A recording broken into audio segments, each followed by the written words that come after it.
The settlement house movement, founded by Jane Addams in Chicago, became an important way of teaching new immigrants about America and of helping them cope with difficult living and working conditions.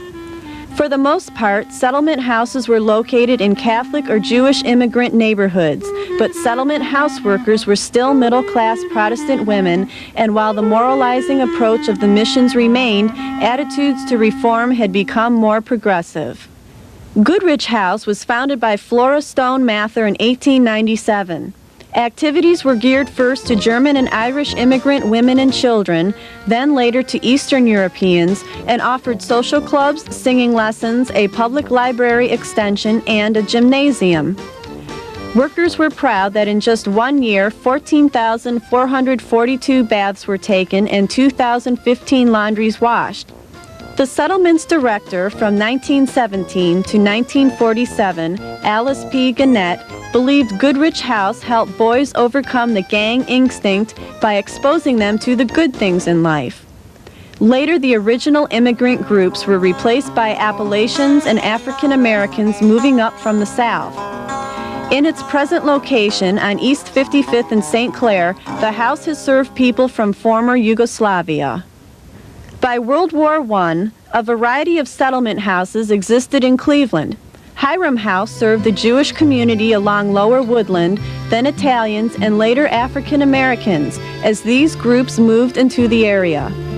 Alta House, named after John D. Rockefeller's daughter, helped the Italian population on Mayfield Road adapt to life in America. East End Neighborhood House served the Hungarians and Slovaks of Buckeye Woodhill. Playhouse Settlement, which later became Karamu House, has long been one of the leading centers of black theater in the U.S. Cleveland Music School Settlement, an outgrowth of Goodrich House, still provides children and adults with musical training.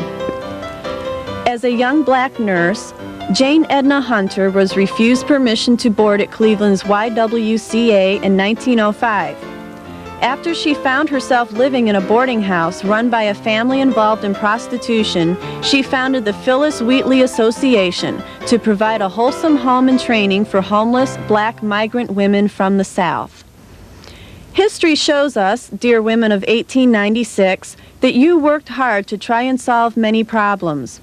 You wrote that even those who had employment were forced to filch hours for work from hours that should have been given to rest, recreation, and study, and that children were robbed of their childhood. Many women campaigned vigorously to stop this.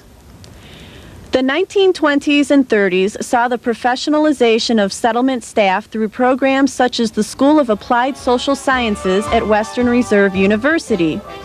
Women volunteers were replaced by college-trained social workers.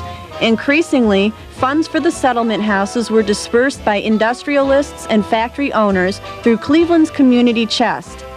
Some in Cleveland felt that this was an attempt by men in the business community to exert more control over the reform movement which Cleveland's women had worked so hard to build. As you wrote us, dear women of 1896, sometimes it does happen that wealth usurps the throne that worth alone should occupy. Middle-class women also joined the women trade union leaders. Together they sought to effect reform by organizing boycotts of companies that treated working women and children unfairly.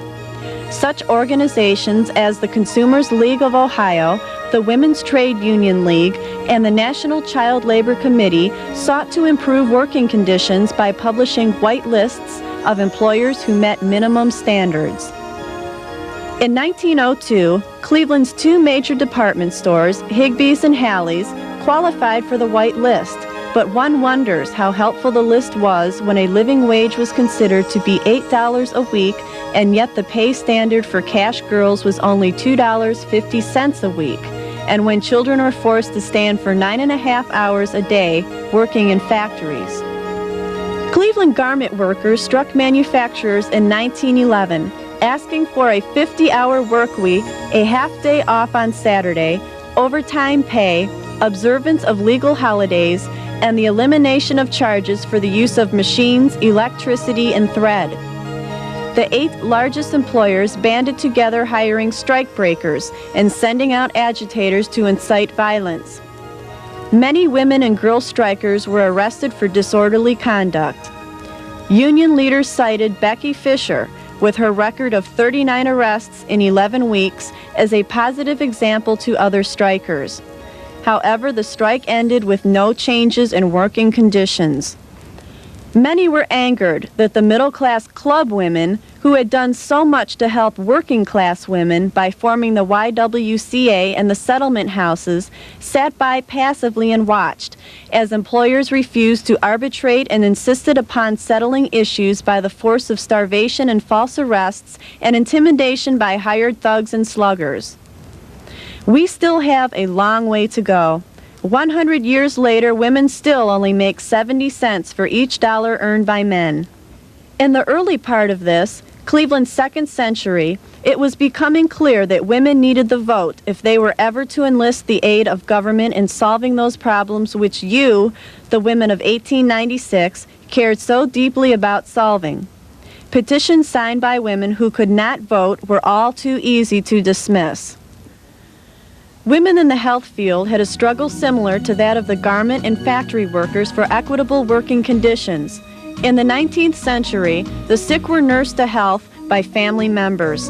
Hospitals existed to serve the poor and people without relatives in the area, such as the Civil War wounded. They were thought of as places to die. Caregivers were most often untrained, uneducated men and women. Low pay, a lack of standards, and dismal conditions prevented Cleveland nurses from achieving the goals set for them by Englishwoman Florence Nightingale. Once again, without votes to back up requests to upgrade their profession, letters written by nurses to their legislators were ignored. When, in 1908, nurses at one Cleveland hospital went on a sit-down strike to protest unsatisfactory conditions, the hospital closed for 1 year. Again and again, hospitals tried to keep nursing a low-wage job.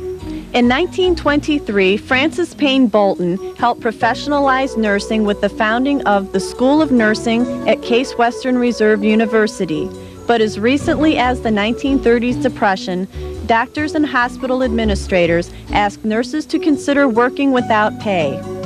It took decades for nurses to finally win their battle for quality standards and fair wages. In 1996, nursing is a well-respected profession in Cleveland and across the country. You wrote, Gentlewomen of 100 years ago, that the world of 1896 was a happier place than the world of 1796.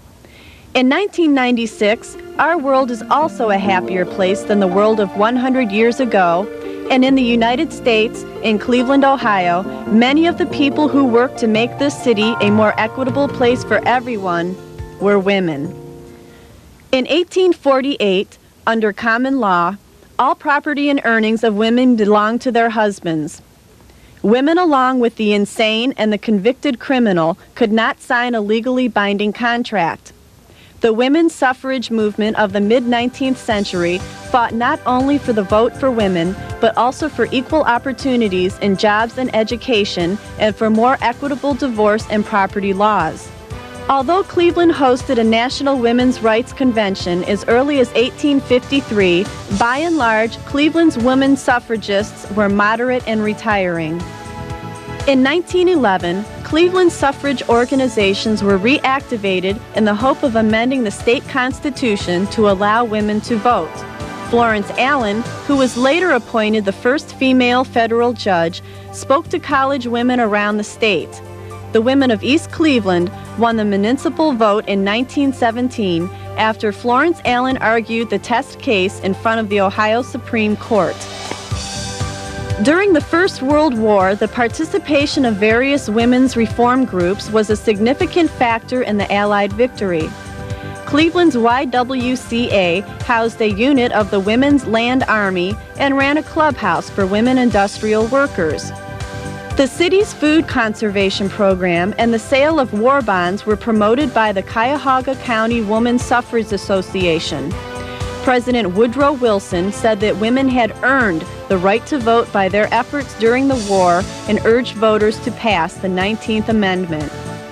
Cleveland women voted in their first national election in 1920.